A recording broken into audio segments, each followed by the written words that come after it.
Hey friends, welcome back. Super excited. I'm very dirty. Please forgive me for my dirtiness. I've been outside. So friends, I'm really excited. These are not typical seed starting pots, but they will be today, and I'm going to share with you exactly what we're planting. I'm very excited. Stick with me.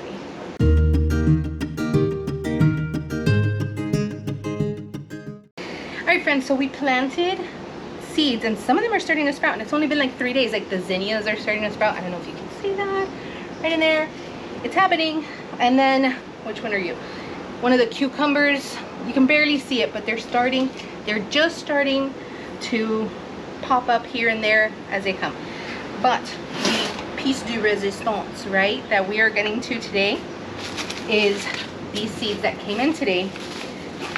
I'm very excited about these. Okay, pull this out. These are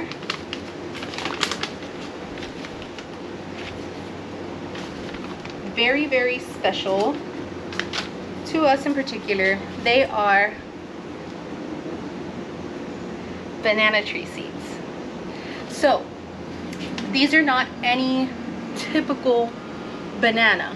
Regular bananas are nice and long. They're called Cavendish bananas that you see at the grocery store. These are a little bit different. They're a different breed of banana. They're called manzano. So they're called that in Spanish because it's like a manzana, an apple. And the bananas are really, really little. They're teeny tiny like that. And they kind of have an appley taste to them. So this comes with instructions. And it says, please scratch with sandpaper or nick your seeds with your choice of tool.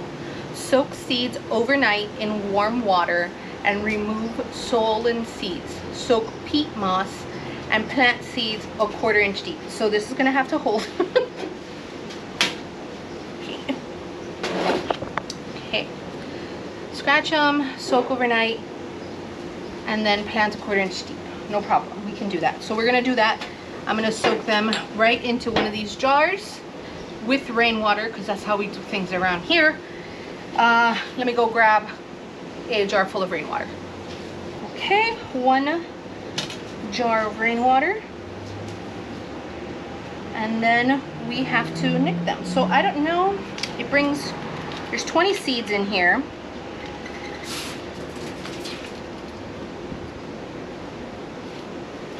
Sorry, buddy, sorry.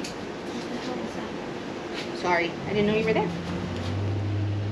Okay, that is what they look like. They're like tiny, little round. They almost look like beet seeds, a little bit. Interesting. So I'm gonna grab some sandpaper and pop these into that jar of water. And then I'm gonna cover the jar of water. I just don't want anything to get into it and get the seeds out. So I'm gonna cover it. And we're gonna leave these until tomorrow, and then we're gonna move on to more seed starting. Give me just 1 second. So I have a piece of sandpaper here. I'm using a 400 grit. It doesn't specify whether it needs, excuse me, it doesn't specify whether it needs to be fine or coarse.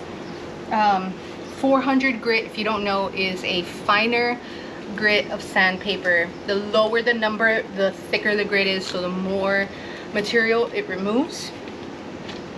But what do we think? Like 3 per container? 1, 2, 3, 4, 5, 6. Okay, perfect. Okay, so I've got 6 seeds here, and we are going to, let me show you guys here real fast. There we go. Okay, so got our sandpaper here, got our seed, and I'm just gonna, oh, I don't want to get my nail. I literally just did my nails. Just like a little bit here. I can see where it's leaving like a mark on there.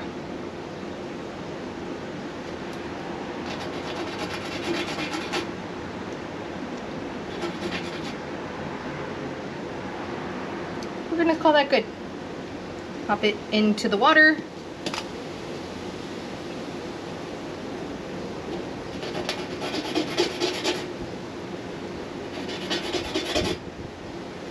There.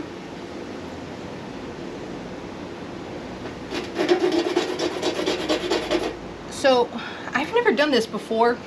This is a new experience for us. 3.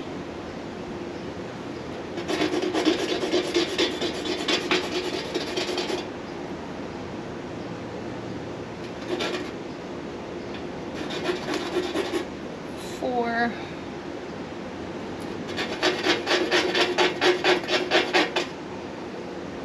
5 and number 6. So we've been looking for these for a while, for this tree in particular, because they really love these. There they are. Everybody's in there. Now we're just gonna set that aside. I'm gonna cover that up. We're gonna let it germinate and see how it does. All right, I feel good about it. I think it's gonna do well. Hopefully, right? Fingers crossed. Now, I want to move on to more seeds.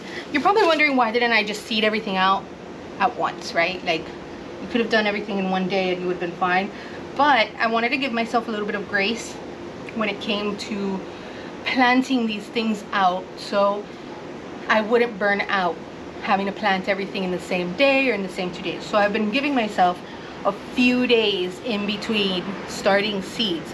So I have my first batch of seeds that are starting, and then I'll move on to my second batch, and like that I can do a little bit of work every day and I'm not getting seed burnout.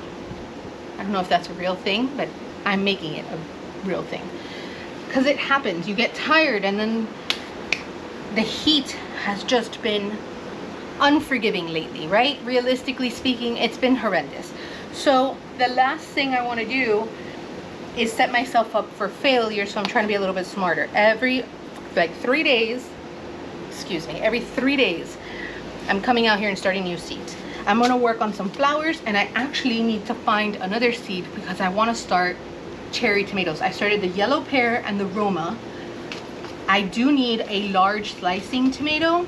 I'm not sure which one I want to do with that, but I'll figure it out today, tomorrow, because all the seeds I have are indeterminate, and that's not what I'm looking to grow. I'm looking to grow a slicing tomato that is determinate. Maybe, potentially, I don't know. We'll figure that out. Okay, so I have a cherry tomato. This is determinate, or no, this is indeterminate. I don't even know anymore. It's indeterminate. Hold on. Hold, please.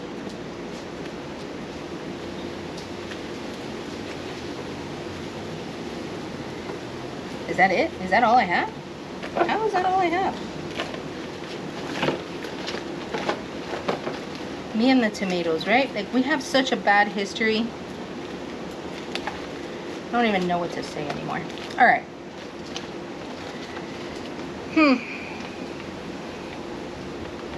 I know that everybody plants to Super Sweet 100, and they really are good. But I have a few seeds of these Gardener's Delight Cherry. Let's do it.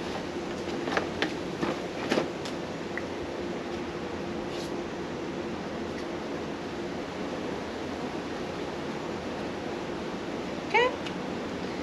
Putting on my label. Name tag, please. Oh, this one's breaking too. Peace out. Let's grab it. Hi. This is Cherry Tom. Nice to meet you.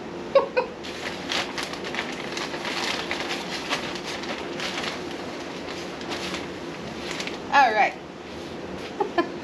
I might be crazy. Is it crazy plant lady instead of crazy cat lady? Whatever. All right. Little water. What did I do with this mitt there, Dave? Oh man, that heat is really starting to affect all of us. or just me. Okay, I don't need that many seeds. Okay, just a few in there.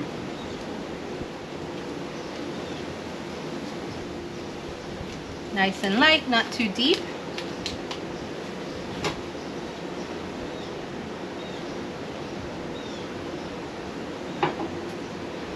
And we are going to add these guys to the pile. All right, calendula, marigolds, echinacea, and cosmos. I love cosmos. They are my favorite. They're so pretty. Cosmos, daisies. Okay, so Shasta daisies, the ones that are like the grocery store daisies, little plain white ones, love them. Favorite flower. The ones that are usually like the cheapest flower, those are my favorite. Okay, flowers. Oh, you know what else I want to just start and see if I have is a new batch of kale. It might be a little bit too early for the kale. I do have the kale, but I really like it. It's quite delicious. This one, the dwarf blue curled kale. I'll start some of that too. Why not?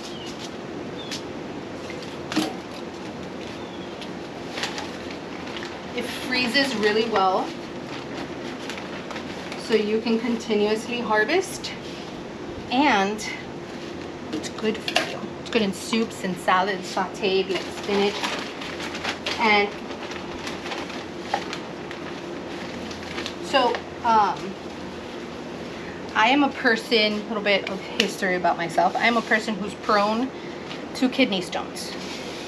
So there are certain foods that I will not grow and you will not see me eat. And one of those is spinach, because spinach is really high in a calcium oxalate. I'm probably saying some of those words wrong, but that essentially translates into I produce kidney stones. So I'm not saying don't eat spinach. I'm just saying I won't grow it because it's not something that we're gonna eat regularly. My husband and I have suffered from kidney stones in the past, and they've done kind of like a study on the stones themselves, and they have found that they are made from a calcium oxalate. So we are supposed to avoid foods that are high in calcium oxalate, and the one at the top of the list is spinach, and I think right after is beets, but I don't think my husband's gonna give up beets any day now, so I'll still grow those. But we have learned to substitute certain things, one of those things being kale for spinach. So I always grow kale. It's good for us, and it's awesome, and it freezes stupendously. Let me get more water. I'm gonna get just the big guy. BRB. Yeah, filling it up. Filling it up. Filling it up. Okay, first things first. Let's start with the kale.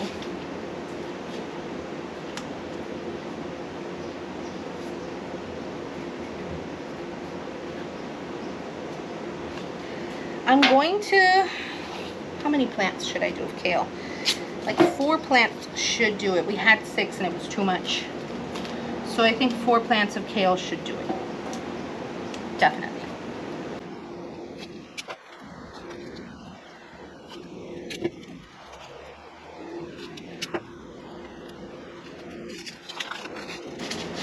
And it's funny, like kale seeds are so tiny. 1, 2, 3. I always do about 3, or what feels like 3. Sometimes it's more. And then I thin it out afterwards. I just want to give myself a really good shot at germination.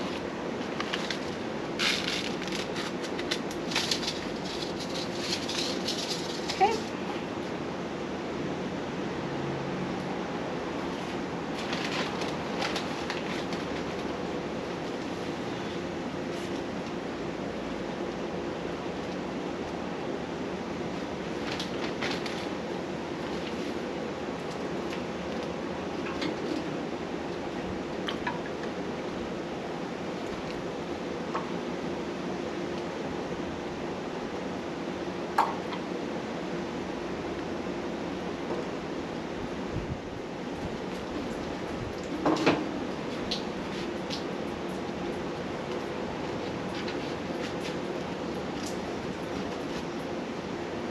Very good. On to the next round. Now we can do the flowers. Oh, that's right. My husband requested a second mammoth sunflower, so let me get that going.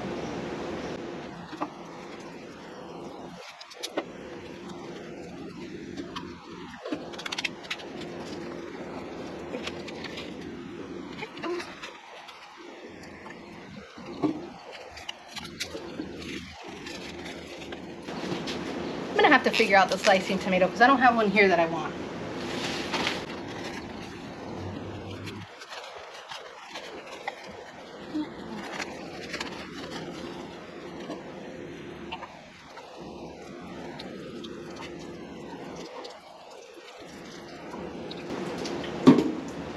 All right.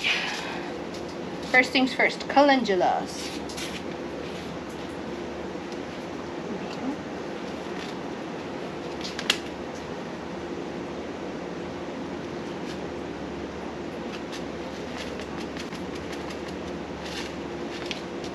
I don't like that the seeds look like little worms. I'm gonna be super honest with you, I don't care for that.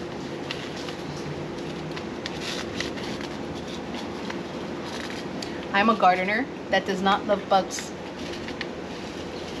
And I mean, take a peek at that.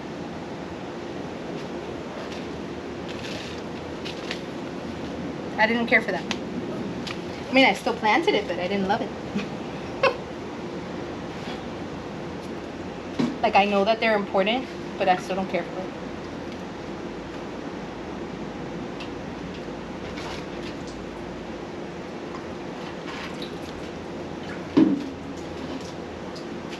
Okay, who's next? I'm gonna do Cosmos next. Great for pollinators. Yes, they are. I love them. Except for bees. I love bees. I understand their importance to the world. And even though I have an allergy, I still love them. I think they're amazing.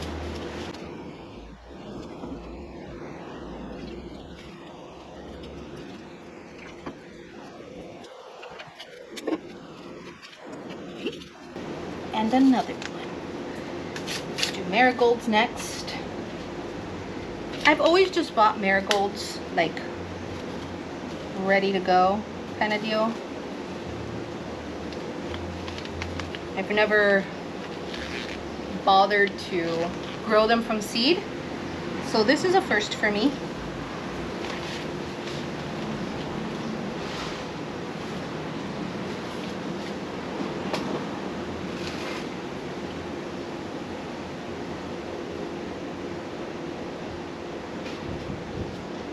Ran out of water. No.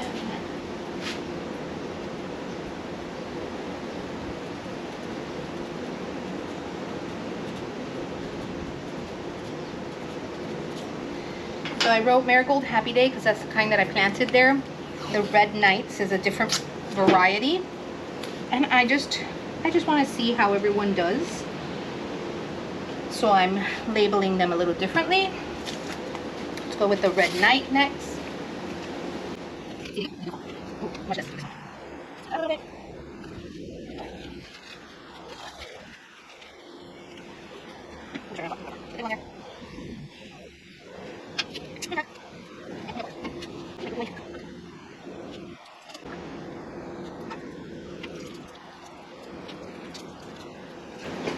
Hold.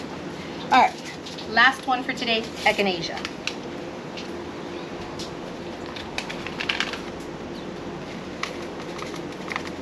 Or purple coneflower. A lot of people call it coneflower. Either way, I think the more mainstream name for it is echinacea.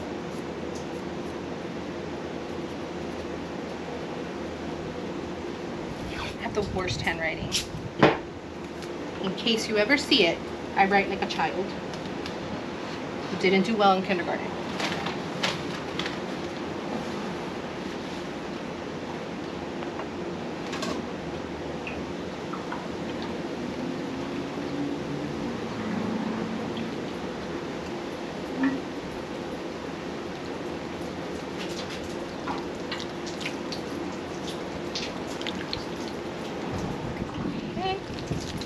Spreading the love. Yes, baby's giving me beautiful flowers and food. Let's grow.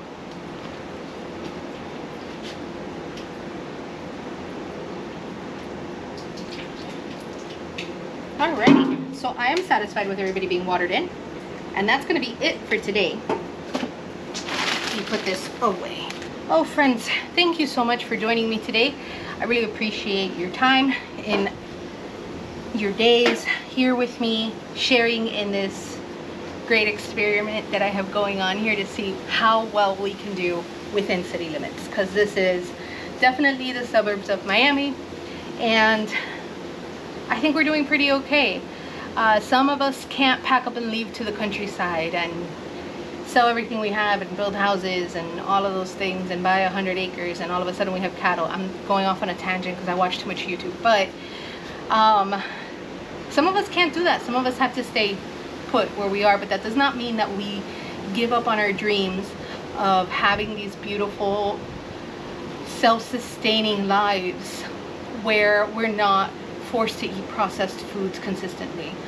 And I'm all for it. That does not mean that I'm perfect and that I only make 100% natural foods. You guys have been in the kitchen with me, you've seen it. I don't do that. But the more natural stuff that I can add to our diets, I think the better we're doing altogether. So I find so much peace and happiness being outside in the garden and just getting my hands in the dirt a little bit every day, just a little bit. So I hope that you learn from me the way that I'm learning from my experiences, and from you guys. Any help that you can give, I would greatly appreciate it. Leave it down in the comments down below. I'm always open to positive comments and help. And if I can help you out in any way, reach out. I would love to have that dialogue with everyone. Right now, this is just us getting started. I'm not gonna lie to you, I had been feeling a little bit down in the dumps lately because nothing's really doing all that well in the garden, and it's just this heat wave has been intense. And I see everybody in the rest of the country kind of, their gardens are going, but I'm realizing slowly that not everything is the same, and my garden is going to be prolific, hopefully, right? Fingers crossed. Prolific while everyone else is under snow. That's just a reality. So this is my quote-unquote winter, and I'm starting my fall garden. It's gonna look a little different than everyone else's fall garden, but that's perfectly okay. We all live in different parts of the world, and we learn from each other, and what works for me right now at this time may not be working for you right now, but it will in the future, and vice versa. So friends, thank you again. I really appreciate your time. So happy to have you here, and I'll see you guys on the next video. Take care of each other. Bye. Oh, and don't forget to like and subscribe.